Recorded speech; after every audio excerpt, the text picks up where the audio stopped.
Yeni bir videodan herkese merhaba. Ben Yunus Angıner, değerli üstadlarım Cihangir Gener ve Kenan Kolda ile bugün Nuh tufanını ve diğer mitlerdeki benzer tufanları birlikte inceleyeceğiz, birlikte açıklamaya çalışacağız. Öncelikle hoş geldiniz Cihangir Üstadım, Kenan Üstadım.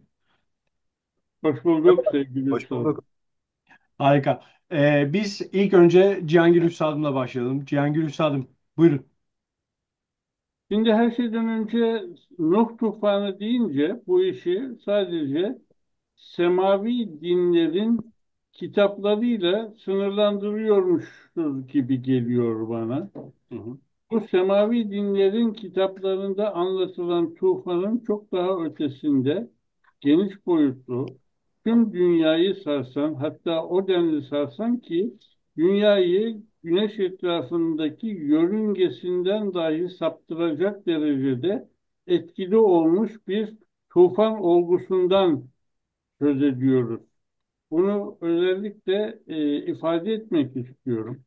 Bilim insanları da tıpkı semavi dinlerdeki tufan anlatısı gibi bu Nuh tufanının Fırat ile Dicle arasındaki bölgede bu bölgede sınırlı olarak meydana geldiğini, suların taştığını, işte tarlaların suların altında kaldığını, birkaç bin insanın öldüğünü ve bu hikayenin, bu efsanenin doğmasına neden olduğunu anlatıyor ama semavi dinlerin kitaplarının kendileri dahi bu söylemin aslında son derece yanlış olduğunu, 7 gün boyunca en az 7 gün boyunca hem göklerden inanılmaz biçimde yağmur yağdığını hem yerden çeşitli yerlerden suların fışkırdığını ve böylece bütün dünyanın kara parçalarının çok yüksekte kalan bölümleri haricindeki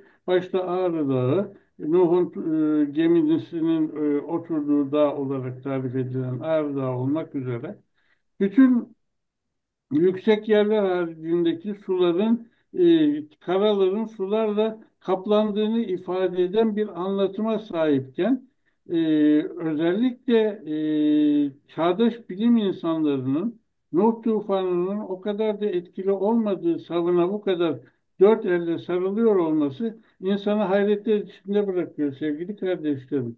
Yani bunun bir izahı da yok. Niye böyle bir açıklama için bu denli ısrarcı oluyorlar? Bunu anlayabilmek de mümkün değil. Halbuki yani şurası bir gerçek ki Nuh tufanı sadece bu kıtalar arası olmakla kalmıyor. Denizlerin inanılmaz biçimde yükseldiğini, suların bu çerçevede büyük bir felaket getirdiğini insanlığa anlatan yüzlerce anlatıyla kaplı. Şöyle söyleyebilirim ki aslında Nuh tufanından bahsetmeyen hiçbir kadim millet, hiçbir kadim devlet söz konusu değil. Her millet, her devlet, hatta her kavim kendi başına büyük bir tufanın gelmiş olduğunu açıkça ifade ediyor. Bu sadece Orta Doğu ile de sınırlı değil. Örneğin başta Türkler olmak üzere Eskimolar, Güney Amerika'daki, Kuzey Amerika'daki bütün yerliler, aborjinler, dünyanın dört bir yanından herkes Nuh tufanının büyük bir felakete yol açtığını iddia ediyor. E, Yani astrologlara göre milattan önce 2800'lerde bir Nuh tufanı olmuş. Ancak bu taşkın çok kısıtlı yerlerde zarar vermiş. Halbuki bir bakıyoruz dünyanın her bir tarafında 12 bin yıl önce meydana gelen bu büyük tufanın çöllere, çölleşmelere yol açtığı, ormanları yok ettiği, Bu arada büyük dalgaların, tsunami dalgalarının bütün toprakları kapladığı vesaireden sıklıkla bahsediliyor. Tufandan önceki dünya yaklaşık 1 milyon yıl boyunca sürmüş olan bir buzul çağını yaşıyordu ve bu buzul çağı e, bilim insanlarının nasıl olduğunu anlatamadıkları bir biçimde tıpkı bizim söylediğimiz gibi 12 bin yıl önce aniden büyük bir felaketle sonuçlandı ve buzul çağı geride bırakıldı. Aslında bilim adamlarının iddiasına göre bu buzul çağının halen içinde yaşıyor olmamız gerekiyor olmasına rağmen bu buzul çağı aniden sonlanmış görünüyor. Bu arada atmosfer sıcaklığı, deniz sıcaklığı 9 derece daha düşükken Nuh tufanı ile veya büyük tufanla birlikte bu ısının yükseldiği ifade ediliyor. Mısır'da Sahra Çölü, Kuzey Afrika, Orta Doğu, Orta Asya çöllerinin tamamı sulak araziler ve ormanlarla kaplıyken bunların tamamının tuzlu sularla kaplandığı ve bu tuzlu suların geri çekilmesi neticesinde ortaya tamamen çöllerin çıktığı görülüyor. E, Bir de tabii şu bir vaka, bir tufan öncesi uygarlıklar dediğimiz uygarlıkların sadece Oğlak ve Yengeç dönenceleri arasında büyük bir medeniyet kurmuş olduklarına dair elimizde yüzlerce veri var. Taş bloklar olsun, taştan yapılmış piramitler gibi eserler olsun ve medeniyetlerin ilk örnekleri olsun. Bunların tamamı Oğlak ve dediğim gibi Yengeç dönemcileri arasında görülürken bunun en büyük sebebinin buzul çağı olduğu gerçeği vakası var. Halbuki tufanın ardından meydana gelen iklim değişikliklerine yol açan, iklimlerin doğmasına yol açan yeni dünya yörüngesi sayesinde, ekinoksun salınımı sayesinde e, bu buzul çağında hiçbir şekilde yerleşime açılmamış olan pek çok yerinde yerleşime açıldı ve insanların bu çerçevede bu yerleşim yerlerine yerleştikleri ve yeni medeniyetlerin bu eski buzul çağı bölgelerinde ortaya çıktığı ifade ediliyor.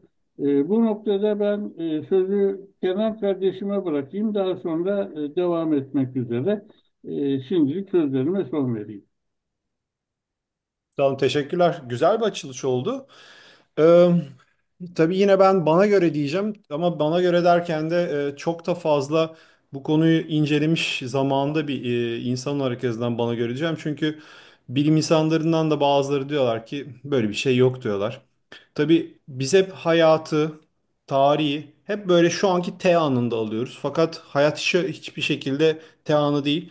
O noktalardan oluşan bir eğri, bir sinüs eğrisi. O bir nevi iniyor çıkıyor işte. Ee, bir nevi Hegel'in o bahsettiği diyalektik akış, iniş, çıkış, çıkış, iniş. Hint sisteminde özellikle bu sinüs eğrisinin çok büyük döngüleri de var. Yani küçük döngüleri, ondan sonra büyük döngüleri. Mesela işte derler içinde bulunduğumuz o yugalar. Biz şu an Kali Yuga dönemindeyiz işte. E, hani ayakların baş olduğu, değersiz olanın değerli olduğu dönemdeyiz. Şimdi ve derler ki her bir yugada e, bir şekilde bir büyük bir olay olur. Ateş olur, su olur ki son seferinde su olmuştur. Ve bir dönem kapanırken dünyada bir şeyler değişmiştir. Tabii doğal olarak insanlarda eskiden Tanrı inancı bizimki bugünkü gibi olmadığı için insanlar doğal olarak almışlar, atfetmişler bunları doğa olaylarına. Çok da normal. Düşünsenize yani 30 bin, 40 bin, 50 bin yıl önce yani çıkıyorsunuz, avlanıyorsunuz, ailenizi besliyorsunuz, yıldızlara bakıyorsunuz, ateş bir enerjiler var, güçler var. Yani yok deprem çıkıyor. Ondan sonra belki su baskınları oluyor. Bütün bunları ister istemez tanrısal güç atfetmek çok normal hale geliyor. Ama hikaye bu anlatılan. Ama insanlığın tarihinde çok daha önce bir dönem var. Yani bizler, siz yani ben en azından sizin o kitaplarınızla ve başka kitaplarla çok kendimi beslediğim zamanlardan beridir şunu görüyorum. Bir kere semavi dinlere inananlar için zaten böyle bir hikaye var. Çünkü bu Tanrı'nın kitabında var. Fakat bakıyorsunuz bu hikaye sadece orada değil ki. İşte milattan önce 587'lere gidelim. Nabukadnezar'ın Babil'e gelip esasında Babil'e ikinci gelişiyor. Milattan önce bir de 605'te gelir. Ortalığı dağıtır. Ama ondan sonrasında orada işte boyun eğdirir, diz kırdırır. Bir şekilde Yahudileri hükmü altına bağlar. Fakat bunlar bir süre sonra yine isyan ederler. Bu sefer geldiğinde Süleyman Tapınağı'nı yok eder. 10 bin der, bazıları 30 bin der. Çok elit, iyi eğitimli birçok insanı alır, Babil'e götürür. Bunlar da işte İncil'e göre 70 yıl, tarihe göre 50 yıl kalırlar orada. Ondan sonra da Zorobabel eşliğinde tekrar geri dönene kadar kendi ülkelerine, ki yanlış hatırlamıyorsam Kiros onları azat eder. O dönemde beraber kendi ülkelerine geri dönerler. İkinci Süleyman Mabedi'ni yaparlar. Fakat burada şöyle bir hikaye vardır. O Süleyman Mabedi'nin yapılmasıyla Ezra, yani Musa'nın o çok az Pentakök'te bahsettiklerini alır, üzerine bir sürü şey koyar. Yani bugün bildiğimiz Tevrat'taki o hikayeler Babil'den alınmadır. Şimdi Babil'de ne olmuştur? Hep şimdi Babil, Sümer, hani her şey esası orada Sümer'le başlıyor. Yanlış hatırlamıyorsam Sümerlerden sonra ben o Saka diye şey yaparım. Sümer, sanırım Akkad, ondan sonra Babil, Asur. Bu muydu sıra? Üstadım Yunus Üstadım daha iyi bilir tarihi olduğu için de. Şimdi bunların hepsinde bir hikayeler değişmiş. Sümerlerde bir Utnapiştim'imiz var bizim. Utnapiştim amcamız aynı süreçlerden geçer. Ondan sonra o zamanlar tanrılar vardır, yarı tanrılar vardır. Hatta işte klasik, şimdi Sümer deyince herkes Anunnakilere sardı ama orada çok ilginç hikayeler de var. Yani Anunnaki ötesinde şeyler var.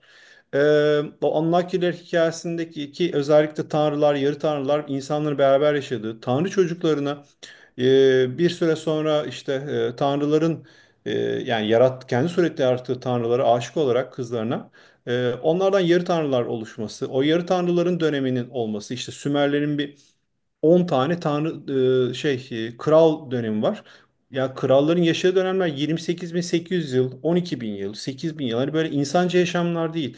Ve bunu neden anlatıyorum? Bu dönem bir yerinde tanrılar insanlığı yok etmek için işte diyorlar ki artık bunlar ağzı sapıttı. Biz bunları bir hani dünyadan wipe out edelim, silelim. Ondan sonra Enki izin vermiyor. Enki onları kurtarıyor. Enlil işte yine Nuh tufanında hikayede olduğu gibi gemiye iniyor. Ondan sonra abi ne yapıyorsun, bak kardeş ne yapıyorsun muhabbetine. Neyse Enki onu ya bak yarattık, bir fırsat daha var falan ayağına kurtarıyor. Hikaye aynı ama. Ondan sonrasında bakıyorsunuz Hindistan'da Manu diye bir hikaye var. Orada da aynı şekilde Mahvaranta diye bir döngü var yanlış hatırlamıyorsam. Manu'nun aynı hikayesini görüyorsunuz. Çin'de şimdi ismini hatırlayamadım. Çinlerin bir ejderhası vardır. Sudan çıkar, gökyüzüne gider. Esasında bir nevi yaratılışı anlatır. Orada da tufanla alakalı o hikaye görüyorsunuz. Hopiler de var. Kızılderililer de var. Çok ilginç. Hawaii'de Nuh'un adı Nu'un. Yani Nuh'un makarnası vardı ya bir ara. Bir ara aklıma geldi. Nuh'un. Yani bu kadar benzer olur mu? O yüzden de dünyanın birçok yerinde bu hikayeler var. Ondan sonra Atrahasis var. Yanlış hatırlamıyorsam Babillerde. Yani tabii Sümerlileri ana kaynak alınca Sümer, Akkad, Babil, Asur. Üstad bu muydu Yunus Üstad? O sıra mıydı Sümerlerden? Evet, E, Sümerler, daha işte Babiller, Akatlar ve devam ediyor ondan sonrası. Ben o yüzden de Saba diyorum buna. Kolay, akronimle kolay akılda kalıyor. Düşünsenize kaynak aynı olunca o hikaye orada gidiyor. Fakat sadece o bölgeye değil, Hindistan'da da olmuş. Ve biraz önce Can Gürsal'ın dediği gibi bu yengeç dönencesinde olması çok çok ilginç oluyor. Bir bilimsel gerçeklik. Milattan önce 14, milattan önce 20 22 binlerde, özür dilerim. Dünyanın su seviyesi 120 metre aşağıda. 120 metre. O yüzden de baktığınızda tabii 120 metre olunca düşünsenize bugünkü suların çekildiğini, o zaman çok daha fazla buzullar var. Ve bizim bugün deniz dediğimiz birçok yerde esasında medeniyetler var. İşte Hindistan'ın batı kıyısında Dvarka, Mahabharata onların İncil'i gibi oradaki hikayeler de Dvarka var. Dvarka'da işte anlatılan hikayeler gerçek mi değil mi, Mahabharata hikaye mi, geyik mi falan işte yoksa edebiyat mı derken Dvarka'yı buldular. 11 mil açığında buldular. Geçenlerde bizim Amerika Hintlilerden biriydik. Hindistan'ın doğu kıyısında sahilde e, ismini bulamadım şehrin oranın da açığında benzer bir şehir bulundu. Şimdi ama derinlerde yani derinlerde olduğu için ve orada çok akıntı var. Baktığınızda kolay değil. Şimdi dünyanın birçok yerinde böyle şeyler bulunmaya başlanıyor. Ve İncil'deki şehirleri doğrulamak saplantısıyla 150 yıl önce Sümerler bulunuyor. Birileri diyor ki bu hikayeler doğru, birileri inanıyor ona. Bilim dünyası o zaman yok diyor, odur budur. Ninova, Ur, bütün şehirleri buluyorlar. Sümerler diye bir insan varlığı 1850'lerden sonra bulunuyor. Şimdi o yüzden de bu mantıkla baktığımızda o hikayelerin biraz daha gerçek olduğuna dair ortalıkta yavaş yavaş bilgiler oluşmaya başlıyor. Şöyle ilginç bir şey var. İzninizle ekranı bir kısaca göstermek istiyorum. Çünkü e, kendimce ilgili bir sentez. Şimdi Edgar Cayce der ki dünyanın son tufanla beraber yörüngesi de değişmiş olabilir ama eğimi değişmiştir. O eğimi değişmeden önce Edgar Cayce çok önemli bir kaindir. İşte Bahama yolunu filan bilmiştir. Özellikle Atlantis'in bir süre sonra işte ortaya çıkacağını filan bir sürü böyle kehanetleri vardır. O dünyanın eksenin değiştiğini, eksenin değişmeden önce dünyada işte dört mevsimin olmadığından filan bahseder. Şimdi Büyük Çember diye bir hikaye var. Şimdi onu ben ekrana vereyim ki daha mantıklı olsun çünkü anlatması kolay değil. Yunus Üstadım Hemen ekran veriyorum yetkiyi. mümkün müdür? Ver coşkuyu. Tamam Yetki süper. sizde Üstad. Şimdi bir dakika buradan nasıl yapıyorduk? Ekran paylaş diyorsun. Yok Alt. yok paylaşacağım da normalde bendeyken kolay ha, tamam tamam buldum bir anda. Şimdi e, ekranı görüyorsunuz değil mi? Şimdi Evet. şöyle bir şey var. E, şimdi ekranı şöyle büyüteyim ben biraz. Şimdi çok iyi bir gözükmüyor da olabilir fakat şöyle söyleyeyim. Şurada bizim Perumuz var, Güney Amerika'da. Şimdi bu normaldeki harita, dünyadaki yuvarlak 1800. haritanın bir nevi dikdörtgeni patlatılmış hali. Yani şurada bahsettiğimiz Amerika kıtası, yukarıda gördüğümüz o Sibirya'dan işte Ukrayna'ya kadar bölgeden daha geniş mesela. O yüzden de dünyanın e, yuvarlaklığını göstermiyor. Bunu da işte alıp çizmişler. Şimdi dünyada bazı önemli şeyler var. Bir tanesi mesela Peru'daki bu Sacsayhuaman, Ollantaytambo, Hı hı. ondan sonrası ve aynı zamanda Easter Island dediğimiz o hani şeyler var ya kafalar var ya denize bakan. Pascal. Paskalya Adası, Easter. Evet. Evet. Bak o da burada. Şimdi bu mavi çizginin mantığını anlatacağım. Sahara'da Atlantis mi dedikleri bir göz var. Böyle uydudan daha gözüküyor. O onun üzerinde. Çok doğal olarak sevgili Keops piramitimiz onun üzerinde. Ondan sonra gidiyorsunuz Hindistan'daki Güneş Tapınağı. Bora var yanlış hatırlamıyorsam. Ondan sonrası Vietnam'daki şey Angkor Wat. Endonezya'daki işte ismini hatırlayamıyorum ve aynı zamanda Yeni Zelanda. Şimdi bu öyle bir çizgi kes. Bak dikkat etseniz burada da aynı zamanda şeyden geçiyor. Sümerlerin Urun'dan da geçiyor. Şimdi alıp bunu dünyanın yuvarlağına koyduğunuzda böyle bir yani şu sağdaki mükemmel bir daireye oturuyor bu. Şimdi ben bazen onu diyorum. Acaba bu daire ki bu daire normalde dünyanın üzerine koyduğunuzda şu anki eksende böyle yamuk gözüküyor.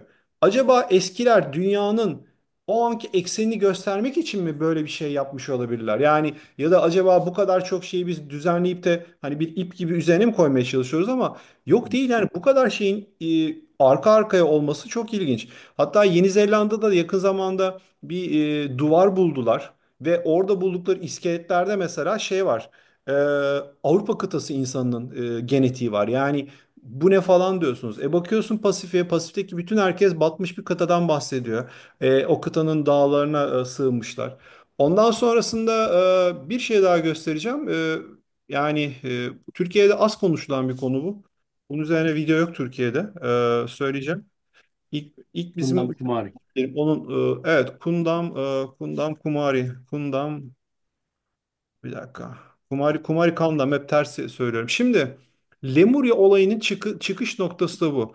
Şimdi ee, bunu da anlatalım. Biraz uzun oldu ama normalde baktığınızda dünyada bir Pasifik'te Mu var. Ondan sonrasında Atlantis hikayesi var Atlantik'te de. Pinta Okyanusu'nda da Kumari Kandam var.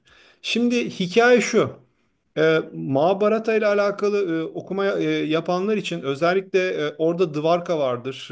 Ondan sonrasında işte çok ilginç sohbet. Yani Mahabharata mesela e, Bhagavad Gita ile başlanması gereken bir bence hikaye.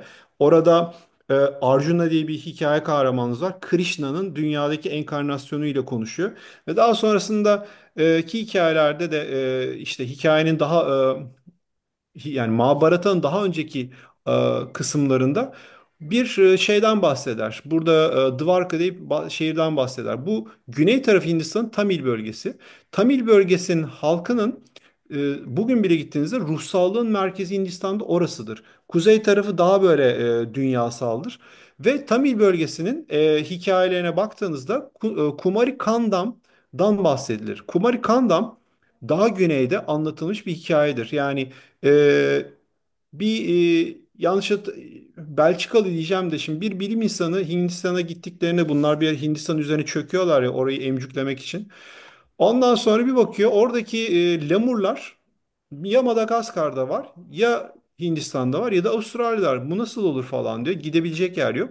Hikayelere baktığında da Kumari Kandam'dan bahsettiğini görüyor. O yüzden de buradaki kıtaya Lemurya kıtası diyorlar. Yani burada bir şey olmalıydı. Çökmüştü muhtemelen. Tabii bilim dünyası bunu çok satın almıyor fikri.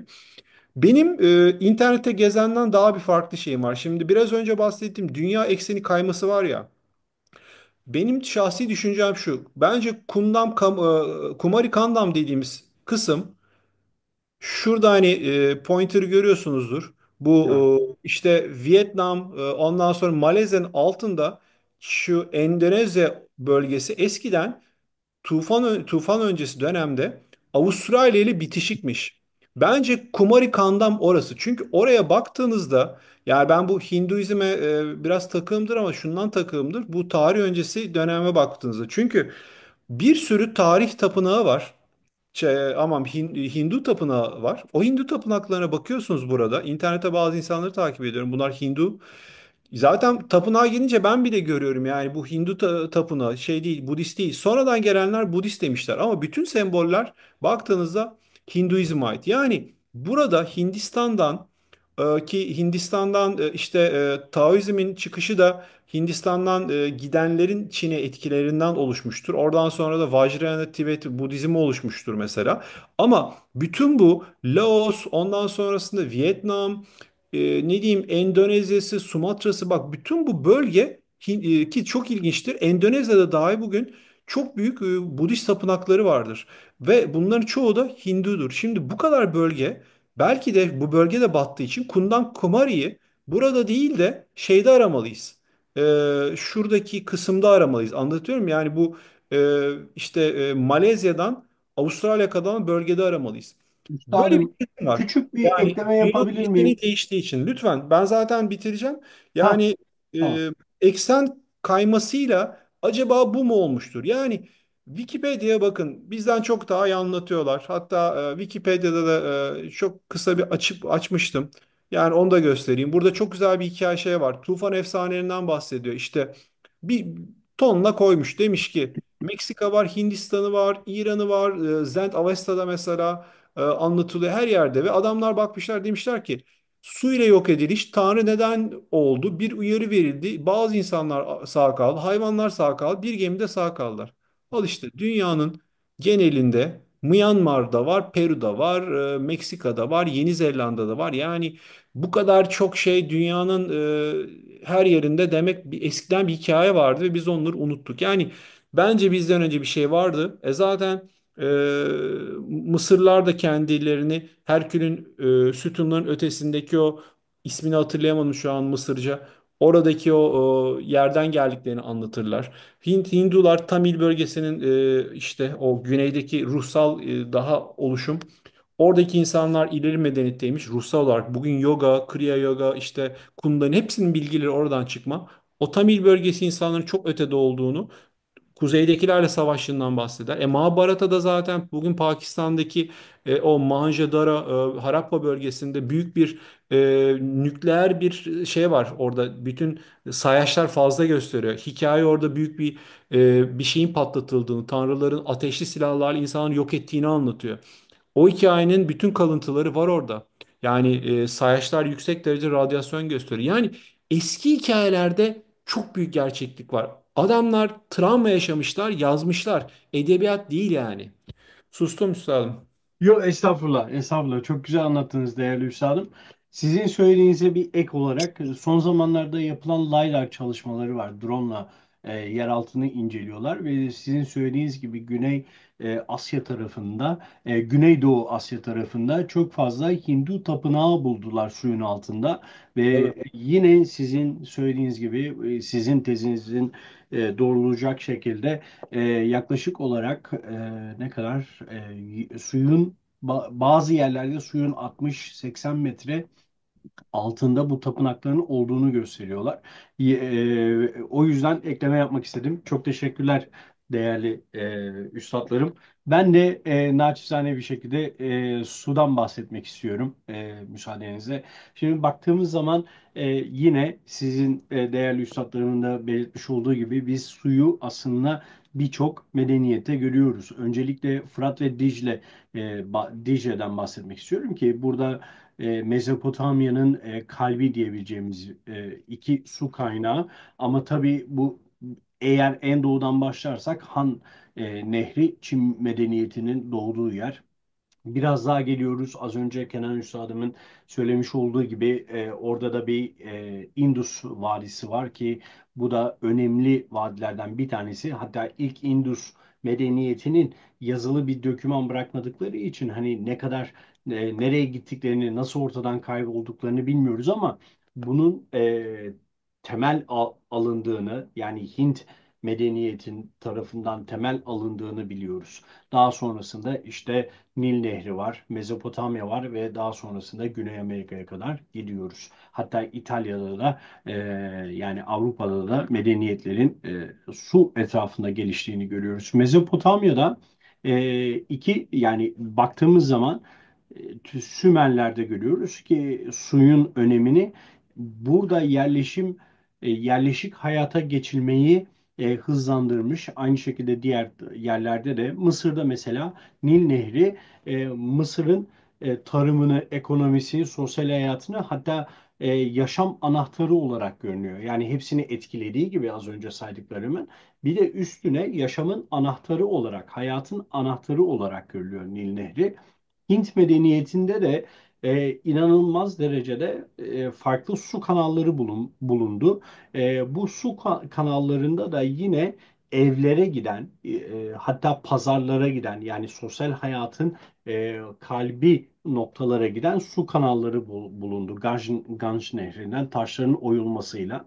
Çin medeniyeti çok ilginç. Yani Sarı Nehir, Han He dedikleri Han Nehri var. Bu da Çin medeniyetinin farklı dönemlerde farklı şekiller almasını sağladı. Antik Roma'ya baktığımızda ise tamam hamamı biz Türk şeyi olarak biliyoruz. Türk unsuru olarak biliyoruz ama evet, Türklerde de su çok önemliydi. Fakat hamamla tanışması ve Roma hamamını Türk hamamına çevirmeleri bir süreç alıyor. Bu hamam kültürünün gerçekten değişik bir safhasını görüyoruz. Hem Türklerde hem de Romalılarda ve Yunan'da, antik Yunan'da bir sosyalleşme aracı olarak görülmüş su. E, Bir de şimdi İslam'a bakmak istiyorum. İslamiyet'te şuraya da notlarımı aldım. İslamiyet'te biz Enbiya suresinde görüyoruz burada suyu. Su çok önemli. Enbiya suresinde sanırım Enbiya 12'de bu biz her şeyi sudan yarattık diyor. Yani biz her şeyi sudan yarattık diyor. Enbiya suresi bir saniye 12 değil, özür dilerim, 30'da. Benim hatam olmuş, özür dilerim yanlış bildiğim için. Enbiya suresinde Enbiya suresi 30'da biz her şeyi sudan yarattık diyor. Şimdi çok benzer bir şekilde İslamiyetle Yahudilik arasında bir köprü çekeceğim burada. İslamiyet'te gusül abdesti var, abdest var ve gusül var. E, Yine Yahudilikte de biz mikveler görüyoruz. Yani yine işte belli tecrübelerden sonra gusül alınması Evet. gerekiyor, abdest alınması gerekiyor. Yahudilerde de mikve adı verilen bir havuz var, bir ritüel var. Bu da hem manevi arınmayı hem de vücutsal arınmayı yani bedensel arınmayı gösteriyor bize. Tevrat'ta da yine dünya yaratılırken veya yaratıldığı anda Tanrı'nın ruhunun suyun yüzeyinde hareket ettiği söylenir ki biz bunu yine Tekvin 1.2'de görüyoruz.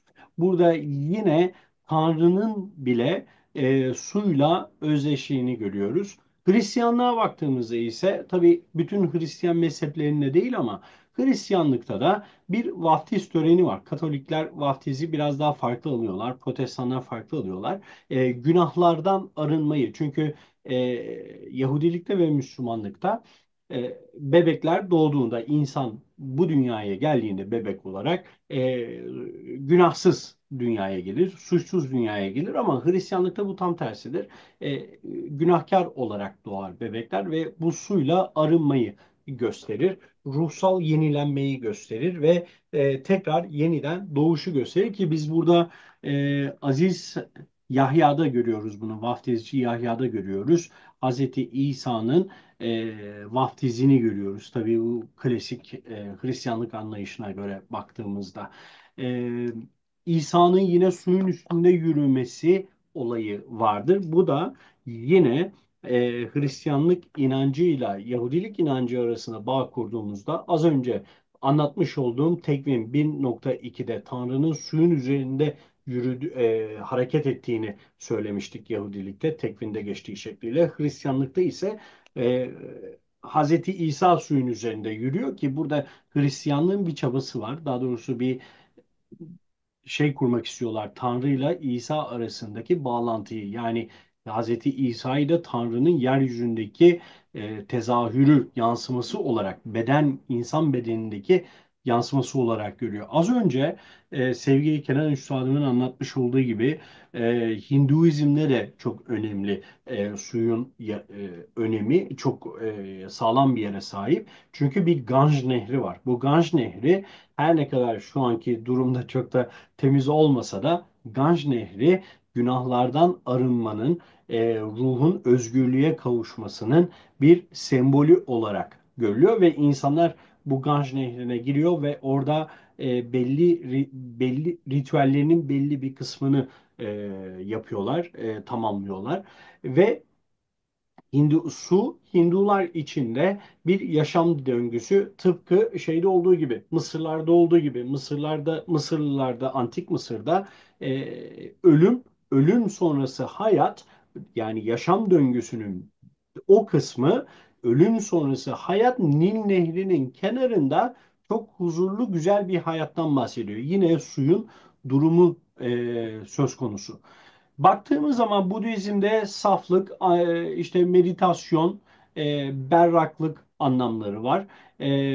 Şamanizm, paganizmde ise yine baktığımız zaman buralara indiğimizde bir hayat veren, hayatı canlandıran, yani evet toprak var ama toprak tek başına aslında anne ve baba rolü var burada şamanizmde ve paganizmde. Toprak ve su anne ve baba olarak görülüyor. Bir element toprak tek başına hayatın kaynağı olamıyor. mutlaka suyla bağdaşması gerekiyor. Bu da önemli. Yalnız bir de yıkıcılık söz konusu bu durumda. Toprak mesela İslam tasavvufunda şeriat, tarikat, marifet, hakikat diyoruz. Fakat doğaya baktığımızda, paganistik inançlara baktığımızda bu arada hakikat kısmı toprakla özdeştiriliyor. Yani hiçbir şey almadan verebilmeyi gösteriyor. Hiçbir beklenti olmadan e, insanlığa durmadan hediye sunma, hayat verme anlamında kullanılıyor burada hakikat kısmı. Fakat çok ilginç marifet kısmı burada suyla gösteriliyor.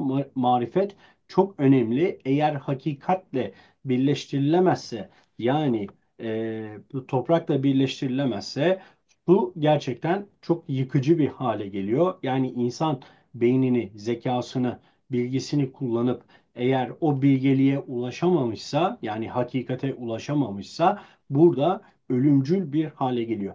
Şimdi bütün dinlerde baktığımızda saflık, güzelliklerden bahsettik. Fakat Nuh tufanından da tabii bazı bilim adamları Nuh tufanını reddediyor. Bazıları doğa olaylarıyla bunu anlatmaya çalışıyor ki az önce gördüğümüz gibi.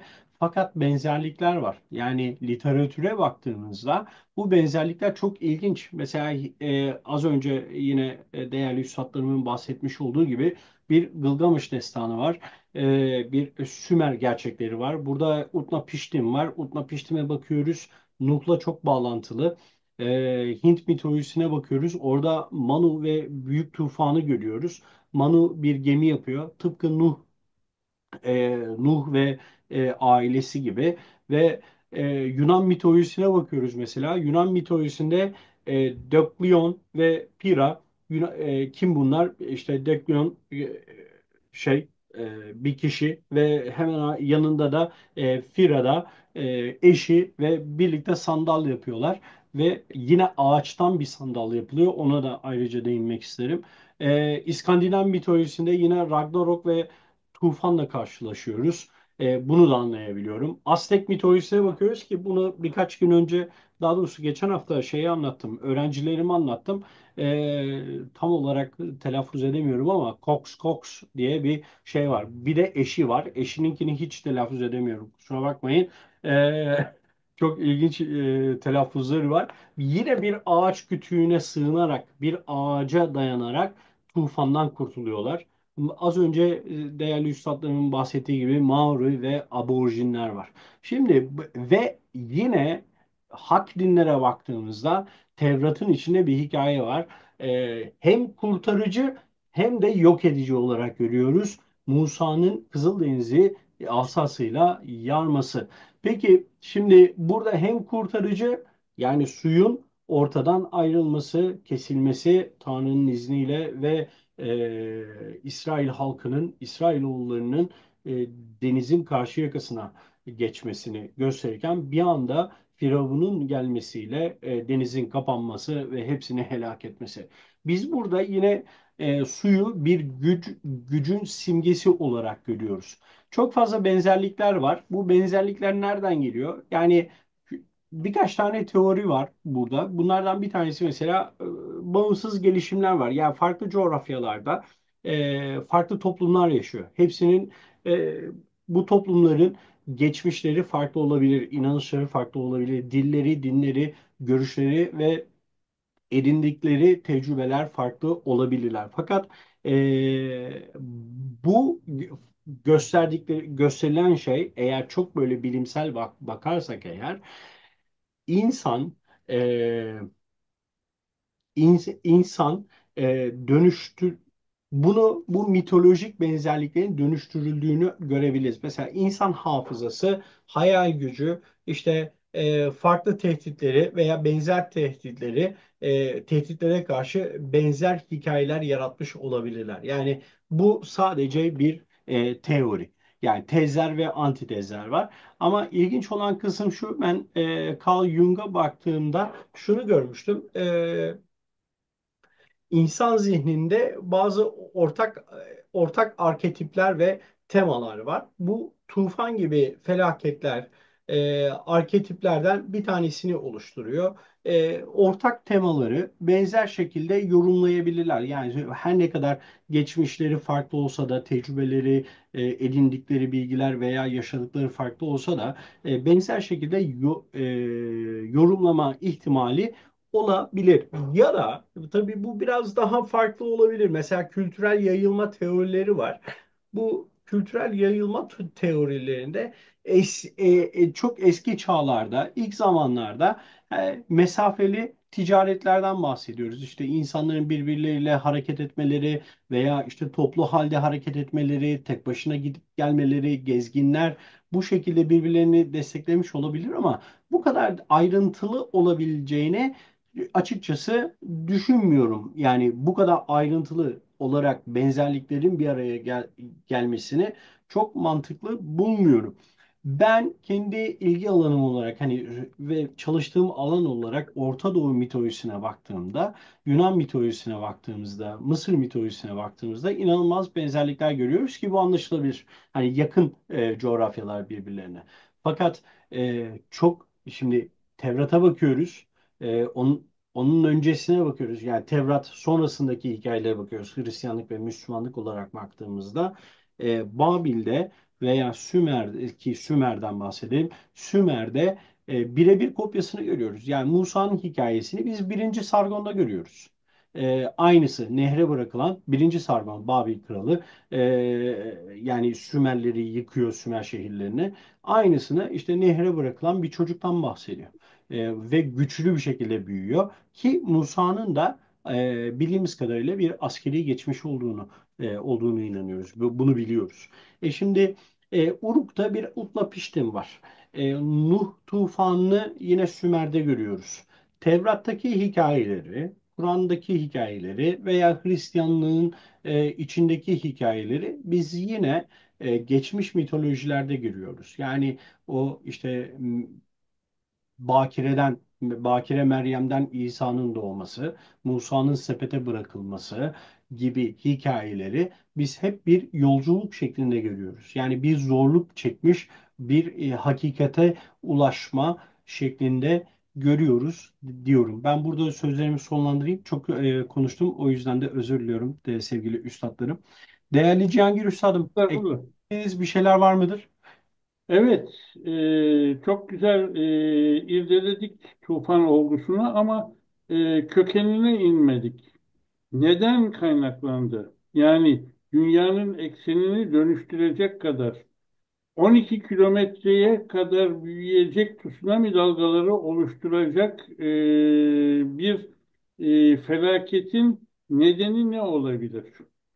Kadim Türklerde bir uçan demir kuşun tüm insanları uyardığı ve tufanın gelmekte olduğunu yüksek sesle bağırdığı ifade edilir.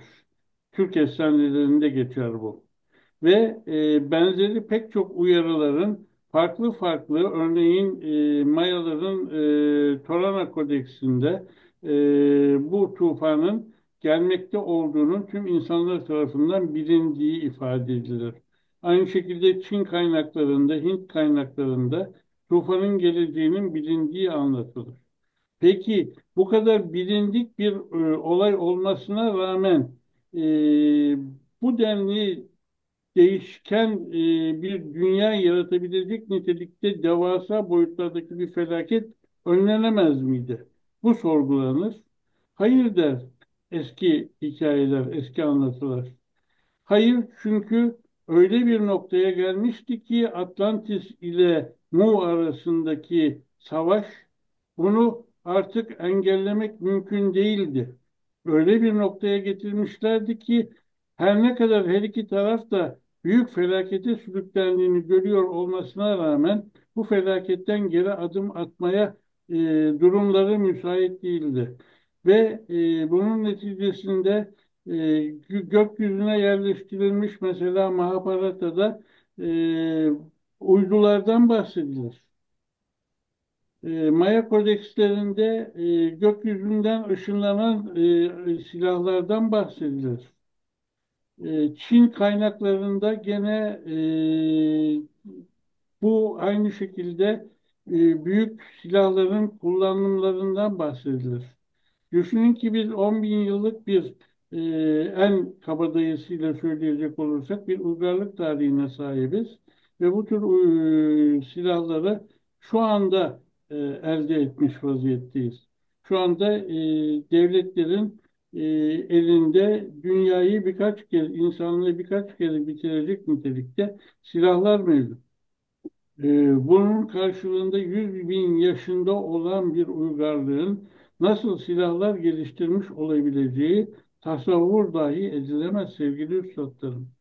Buradan baktığımızda bu büyük devasa silahların kullanımı neticesinde örneğin bilim insanları sorgular.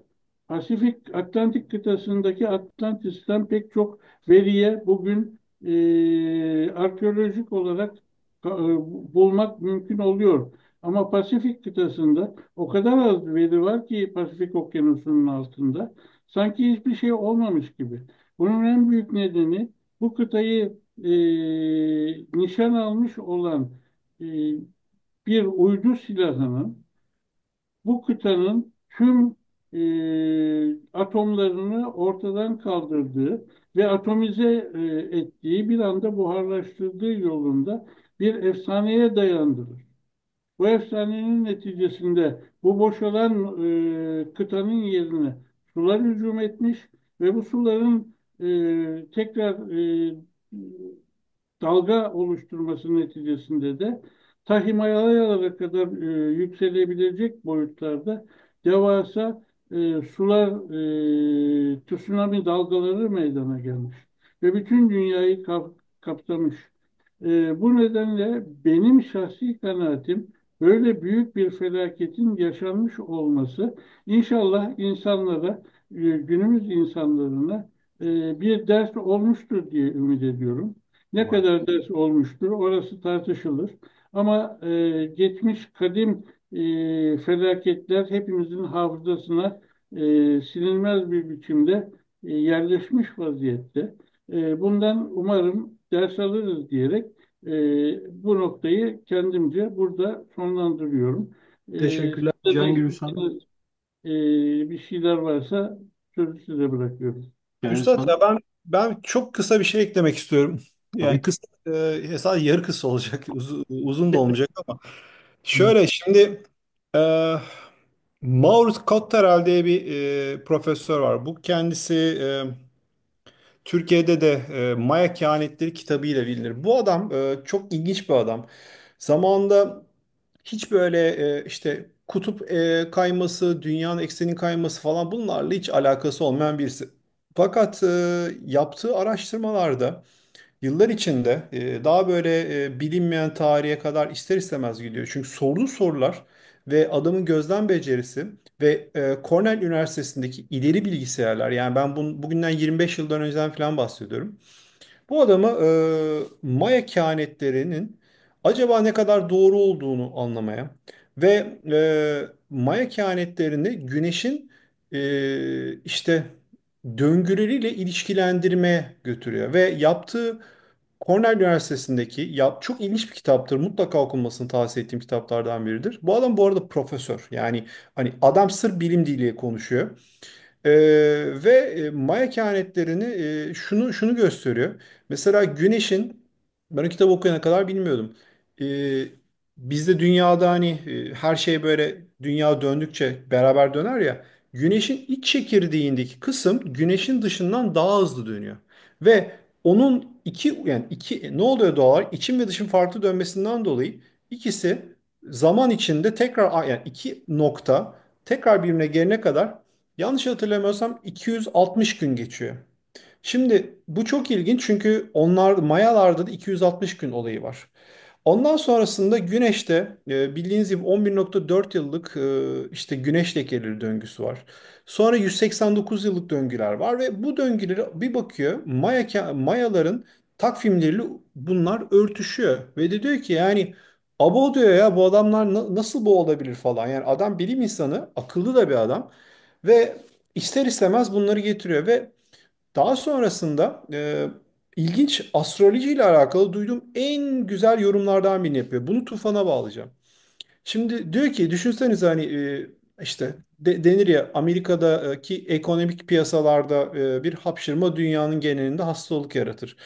Aynen öyle, güneşteki bir hapşırma, bir hastalık da çevresindeki gezegenler, ki özellikle bizim gezegenimizde büyük sıkıntı yaratır. Yani güneş patlamaları, güneşte olan şeyler dünyanın bu Van Lier kuşağını iyer büker. Van Lier kuşağı bizim bugünü dünyadan ve yani bütün dünya dışındaki kozmik etkilerden, o radyasyondan, gama ışınları, işte bir sürü o ışınlardan etkilenmememizi sağlar. Dünya bir nevi bir plezante gibi korur.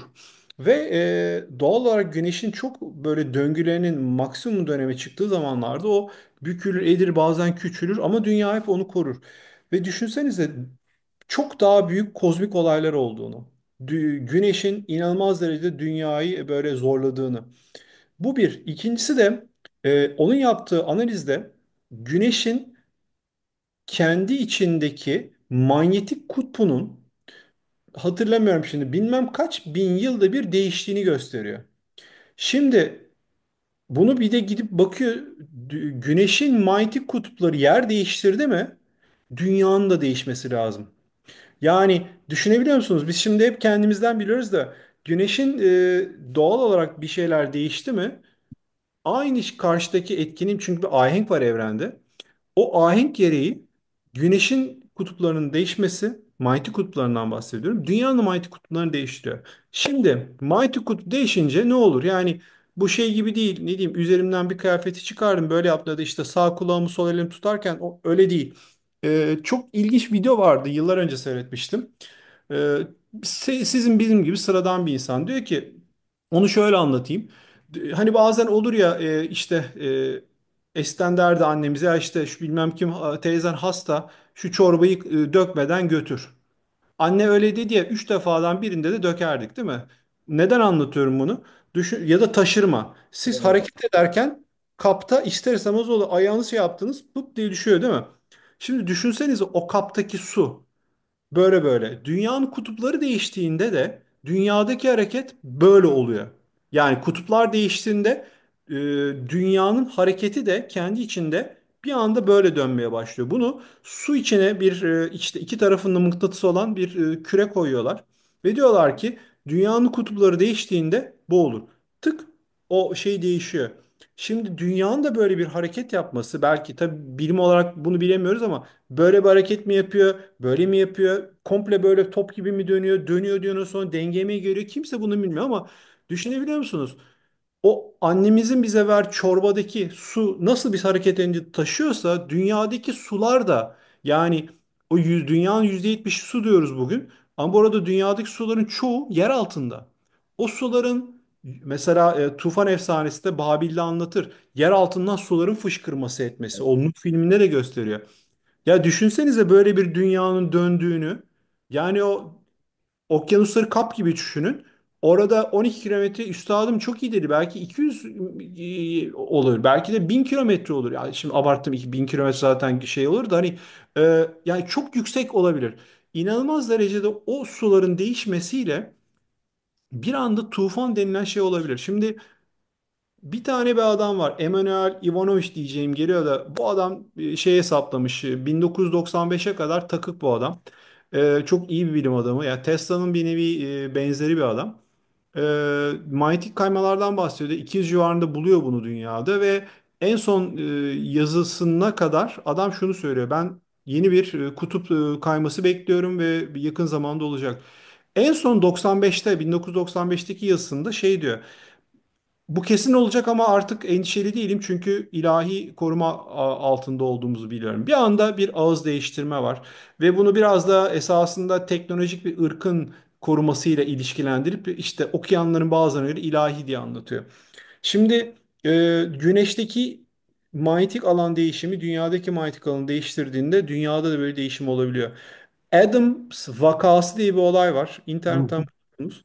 Ee, En son dünyadaki majör, yani dünyada kutup kaymaları, bugün bile kutup kayıyor yani, ama dediğim hani kuzeyin güneye, güneyin kuzeye kaymasından bahsediyorum.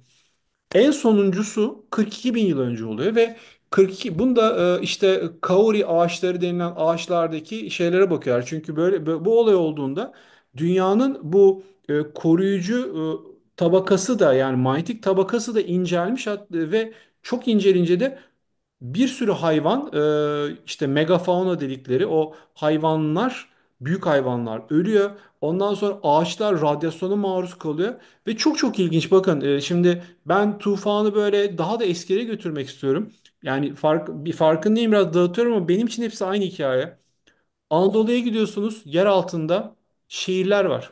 Öyle hadi hadi abi gelelim komşular falan iki kazalım öyle değil. Hani işte derler Ahmet Yesevi Yerleşim alanları değil mi Üstad? yerleşim şehirleri var. Yani Şehirler bugün var. Evet. Anadolu'nun Nevşehir'in altında Hı hı. birden fazla var. Bunlar 30 bin kişiliğe kadar şu an biri bildiğimiz ve bunlar bağlı birbirine. Malta'ya gidiyorsunuz var. Hindistan'a gidiyorsunuz var. Avrupa'nın altında var. Fransa'da var. Hatta İskoçya'da var. Hatta bir teori var. İskoçya'dan Türkiye'ye kadar olan bir bağdan bahsediliyor. Bosna Hersek'in altında var. Çin'de var. Ondan sonrasında Güney Amerika'da var. Şimdi belki de o dönemde öyle bir şeyler oldu ki bu binlerce yıl sürdü. Bu insancıklar yerin altına gittiler. Ve o zaman teknoloji de bence vardı. Yani belli bir ölçüde. Çünkü bugün gidiyorsunuz o Baalbek'e gidin. 1200 tonluk, 1600 tonluk kayalar var. Yani şey böyle bizim Lego blokları gibi kesmişler adamlar, kaldırmışlar. Mısır tapınakları, Mısır'daki tapınaklar, piramitler. Hani diyorlar işte odunların üzerinde o işte 200 tonluk, 50 tonluk falan bunları kaydır. Ya 300 metre yukarı nasıl koydun ya? Yani 300 değil 145 galiba yanlış hatırlamıyorsam. Yani bırak 20, 30, 40, 50, 145 metre. Yani oraya kadar nasıl koydun? Yani o zamanlarda bir teknoloji bir şeyler kayıp vardı. Yani bu insanlar kayaları işlemeyi biliyorlardı. Arta bununla ilgili çok internette video var. Bu machine drilling dediğimiz power equipment denen bazı onların izleri var. Mısır'da var, Peru'da var, Hindistan'da var. Bora var, Bora var mağaraları galiba. İçine giriyorsunuz sanki epoksi kaplanmış gibi. Adam resim çekiyor. Yüzünü görüyor. O kadar polish etmişler yani ve lazerle ölçüldüğünde süper simetrik. Hani milimetre şaşmıyor. Şimdi bütün bunlar dünyada istenen o kayalarla alakalı kazabilecek teknolojileri gösteriyor. Ve bağlayacağım yer bence milattan önce 40 bin, 42 binler ve öncelerine kadar bu hikayeyi götürmeliyiz. Yani bilimi bu hikayede bir yere atmak çok yanlış olur. Bilim bugün milattan önce 42 binde bir şey olduğunu söylüyor. Milattan önce 780 binlerde bir şey olmuş ama en yakını 42 binden görüyoruz. Yani bütün böyle döngüler olduğunda eksen de kayar. Bu arada üzerine bir şey daha ekleyeyim. Böyle bir şey olduğunda dünya yumurta kabuğu gibi ya kırık kırık parçalar tektonik plakalar diyoruz. Bu plakalar iner de çıkar da birbiri altına girer de yani hep klasik hatalardan birisi bugünkü dünyanın coğrafyasına bakıp binlerce yıldır milyonlarca yıl olmadığı için değiştiğini düşünüyoruz. Değişmediğini pardon. Ama düşünsenize dünyada böyle bir mega değişim oluyor. Tektonik tabakalar da darmadağın olur. Kırılır, alt alt üst. O yüzden de yani ve bence o zamanlar dünyada da o tanrılar, yarı tanrılar ben böyle Anunnaki hikayelerine çok inanıyorum. Çünkü Mahabharata bunları çok anlatıyor. Üç tür Vimana'dan bahsediyor. Dünya Vimanası, işte gezegenler arası, yıldızlar arası. Ya hani dünyanın yuvarlak olduğunu biz 500-600 yıl önce bulmuştuk. Adamlar Vimanaları üçe şey yapmışlar. Vimanaların içindeki aletleri anlatıyor. Yok ışın atıyor, roket atıyor. Yani istemiyorsanız çok kalındır. Klasik YouTube'çulara göre değildir ama okumanız lazım. Açın bakın yani öyle ChatGPT ile okunacak şeyler değil bunlar. Yani baktığınızda şimdi manueller talimat var ya herifler şey Vimana talimatı yazmışlar. Yani olacak iş değil. Ve şey gibi hani bir işte şu işte ne diyeyim şu mahalleden dön ondan sonra 2 kilometre manavdan sola dön gibi şehirler anlatıyorlar. Yani adamlar yaşadıklarını anlatıyorlar ve biz bugün buluyoruz bunları. O yüzden bence çok eskiden bir şey vardı. Teknolojik olarak da daha iyiydik, daha üstteydik ama bence bunun bizim dünya dışı kökenlerimiz. Birisi geldi bu dünyayı bir şekilde insanlığa gerçekten ele verdi ama onları da bir tanrı yarattı. Yani biz illa onlara tanrı diyerek dünya çapı yani gezegen yani bütün evrenin alemlerin Rabbini yok sayamayız. Bir şey vardı ve bu arada 200-300 yıl sonra biz de bunu yapacağız. Yani gittiğimiz gezegenlerden birinde var. Ya 50-60 kişi geldik. Ya çok iş yapıyoruz. Amelilik ya, bu bizi işte NASA gönderdi. Bu ne? Ya şuradaki işte maymunları bir şey mi yapsak acaba? Teknoloji de var. İlk 5 ameliye mi çevirsek deseniz. Ondan sonra da ya kızlar da güzelmiş ya, işte 20 yıldır da kadın yüzü görmedik. Yani hikaye bu. Çok çok bak, olmayacak hikaye değil. Yani film gibi ama bu Bu hikayede bir şey tüneller üstadım olabilir. Kapadokya'da 20 kilometreye varan tüneller var. Bu tünelleri şeyde de görebiliyoruz. Yani bahsetmiş olduğunuz gibi İskoçya, Bosna Hersek, Fransa'da da var. Özellikle Paris'in altında. Bunları eskiden, hatta bunu Tolkien, J.R.R. Tolkien çok güzel bahsediyor. Bir de Umberto Eco bahseder Avrupa araştırmalarında. Dediklerinizi destekler. Eskiden bu, hatta bazı gruplarda Agartha ve Şambala'ya doğru çıkartır. Şambala doğuya döner. Hani o Basra Körfezi'nden çıktığında Şambala grubu doğuya döner. Agartha grubu batıya döner. Kapadokya bölgesine yerleşir ve orada da tünellerde yaşarlar. Burada da ama bu hikaye çok yerlere gidiyor. Da şimdi Süleyman'a gireceğiz. Bak üstadım, beni yine de dellendirüyor. Ya da Ben Cihangir yine Üstad araya girecek, diyecek ki haftaya devam yapalım. Bu çünkü haftaya Evet, devam, devamını saatler haftaya devam eder. yapacağız. Bugün haftaya bayağı yapacağız. uzattık. O zaman Toparlayalım sevgili Yunus Üstadım. tamam. Değerli izleyenler, biz bugün sevgili üstadlarım Cihangir Gener, Kenan Kolday ve ben Yunus Hangıner'le bu videoyu sizler için çektik. Dilimiz döndüğü kadar anlatmaya çalıştık. Eğer sürçülisan eylediysek lütfen affola. Bildiğimiz kadar ve anlatıyoruz ve nasibimiz kadar almaya çalışıyoruz, anlamaya, öğrenmeye çalışıyoruz. Ve bizi izlediğiniz için çok teşekkür ediyorum. Cihangir Genel Üstadım, çok teşekkürler bilgileriniz için. Kenan Üstadım, inanılmaz katkılar verdiniz. Çok teşekkürler. Ben yine 2 sayfa doldurdum. Yine beni karanlık dehlizlere attınız. Ben bu hafta yine okumalara devam edeceğim. Bir sonraki hafta tekrar görüşmek üzere efendim. Hoşça kalın. Hoşça kalın. Hoşça kalın.